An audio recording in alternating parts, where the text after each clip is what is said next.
Myself and Dave went for a walk, and then we went through a ditch, and then we found this magic forest, and then there was a magic guide and our 2 hounds, and she pointed us in the direction of the magic lake just beyond this other ditch. So long story short, autumn has come to Ireland and we are out seeking mushrooms. So many of them. The day we found this place, it was lashing rain. It's not lashing rain today, but it has been lashing rain the last couple of days, and I started to see all my foraging friends' photos going up on Facebook. My God, that's a lot of alliteration, Dave. We're using this book. Show them the book, Dave. Oh, Forest Fungi in Ireland. The Council for Forest Research and Development has uploaded a free PDF of this book for anyone who wants it. I've put a link in the description below. I'll just leave Dave there, he's grand, he's grand. And I just thought, since we are living in a place that seems to be very rich in fungi, that's mushrooms for the rest of us, I thought I'd show you some of what you might find in a fairly diverse Irish forest. Like, look at. Just as I'm walking past it here, look at that beauty hiding in there. Now, it's all kind of eaten away by bugs and that. There's another one there, look.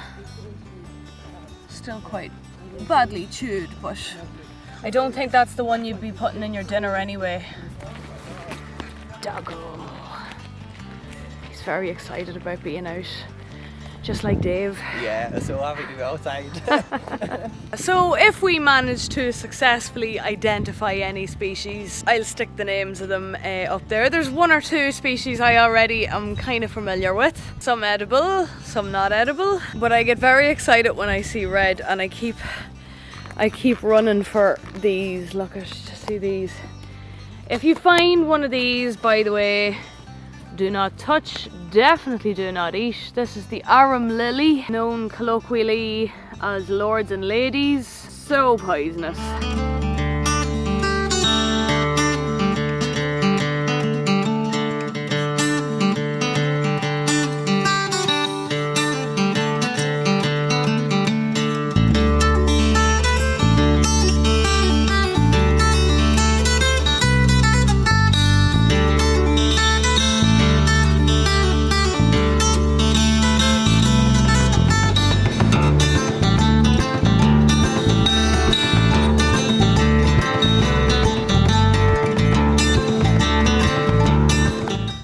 There's a monkey in the forest.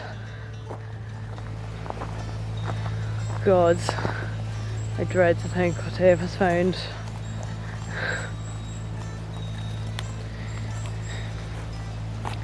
And sometimes instead of mushrooms, you find a monkey.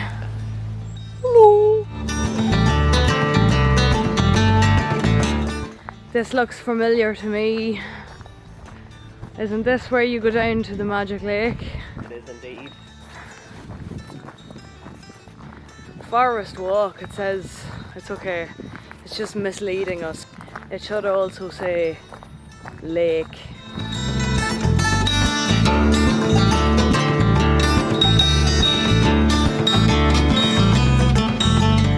Say that there again, Dave. We're gonna have to buy a boat, like. Now folks, you heard him say it. There's no changing his mind now. Oh no.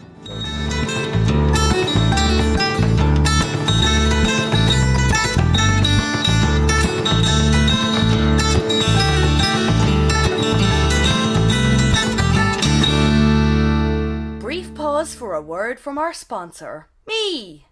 On the 24th of September, I'm once again collaborating with the Irish Pagan School for an online class entitled Herb Magic at Samhain. Connect with your ancestors and the magic of Samhain by delving into the Irish landscape and learning what herbs and foods were important at this time of year and why. From fortune telling to Bronze Age brewing, this season and its flora have always played a prominent role in the Irish calendar and in her pagan practices.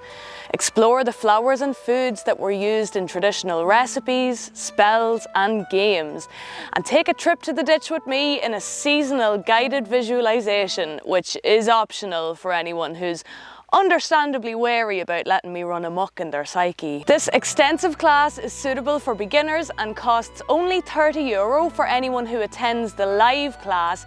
But don't worry if you can't make it on the night, the live recording will be available on the Irish Pagan School website afterwards for you to purchase and enjoy at your leisure. For more details or to check out my Introduction to Herb Magic online class, visit the Irish Pagan School's website via the link in the description below this video. Hope to see you there. So I found a nice high spot for myself, like a cat. And I figured it was time to throw in the obligatory mushroom hunting safety tips. Mushroom hunting safety tips. So the first rule of mushroom hunting is be 1,000 bazillion bajillion % sure that you've got the right species. Rule number 2 is pretty much the same. I do not recommend mushroom hunting apps because AI just isn't that clever yet, and I definitely wouldn't stake my life on it. And yes, mushrooms are that dangerous. They can kill you in all kinds of terrible ways. So the book I showed you earlier is definitely my recommendation for forest fungi in Ireland. So once you believe that you have found a mushroom in a book or on a dedicated website that's run by people who know what they're doing, my next recommendation would be tip number 3,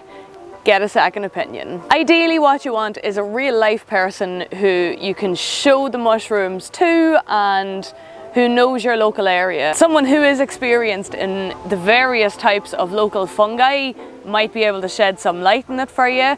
Otherwise, I am going to put the names of some Facebook groups and links to them in the description below because I have found some great mushroom identification books on Facebook, both for Ireland and beyond. And I'm also going to add in the name of the group that you go to in case you or someone close to you accidentally poisoned yourself. And on that note, tip number 4, always keep some specimens behind. So let's say you've found a mushroom, okay, and you've found a nice recipe for it on the internet, but then it turns out you picked the wrong ones. Or it turns out that you thought you picked all the same ones, but some of them were a little bit different, and it's all gone horribly wrong. It's really, really important that you still have a piece of the mushroom to show to poison specialists and the people who work in the emergency department. And tip number 5, as always when foraging, only take as much as you need. Leave old specimens that have been eaten by bugs or that are kind of getting leathery or scaly, just leave those behind. Also leave the baby ones there. You know they get smaller in the frying pan, so there'll be nothing left of it by the time you're eating it anyway. And my last tip, as always, is to use a clean knife when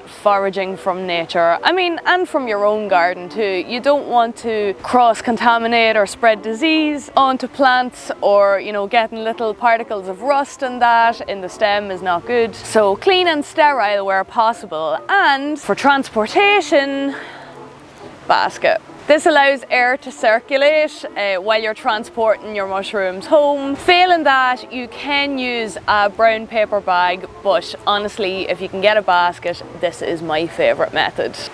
And I think that's it. It's all I can think of for now, although there might be more mushroom hunting videos. This is something I tend to do every year. I love it. Although we didn't manage to put a risotto together this time, there's always next time. So don't forget to hit subscribe for more fun and witchy foraging adventures. You're not going to want to miss it. Slán agus beannacht, goodbye and good luck to you.